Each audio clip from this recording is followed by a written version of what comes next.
The day my son Laurie started kindergarten, he renounced corduroy overalls with bibs and began wearing blue jeans with a belt. I watched him go off the first morning with the older girl next door, seeing clearly that an era of my life was ended. My sweet-voiced, nursery-schooled tot replaced by a long-trousered, swaggering character who forgot to stop at the corner and wave goodbye to me. He came running home the same way, the front door slamming open, his cap on the floor, and the voice suddenly became raucous, shouting, "Isn't anybody here?" At lunch he spoke insolently to his father, spilled his baby sister's milk, and remarked that his teacher said we were not to take the name of the Lord in vain. "How was school today?" I asked, elaborately casual. "All right," he said. "Did you learn anything?" his father asked. Laurie regarded his father coldly. "I didn't learn nothing," he said. "Anything," I said.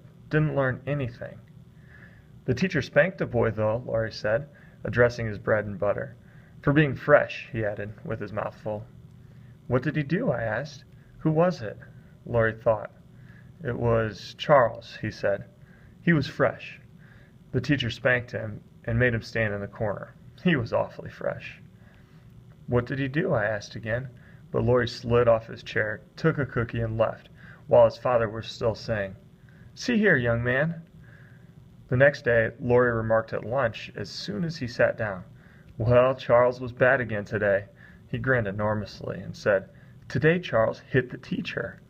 "Good heavens," I said, mindful of the Lord's name. "I suppose he got spanked again?" "He sure did," Laurie said. "Look up," he said to his father. "What?" his father said, looking up. "Look down," Laurie said. "Look at my thumb. Gee, you're dumb." He began to laugh insanely.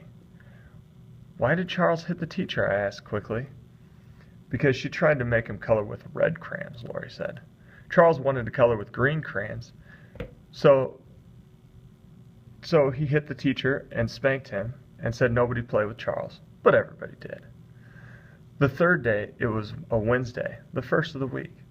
Charles bounced a seesaw onto the head of a little girl and made her bleed, and the teacher made him stay inside during recess. Thursday, Charles had to stand in the corner during story time because he kept pounding his feet on the floor.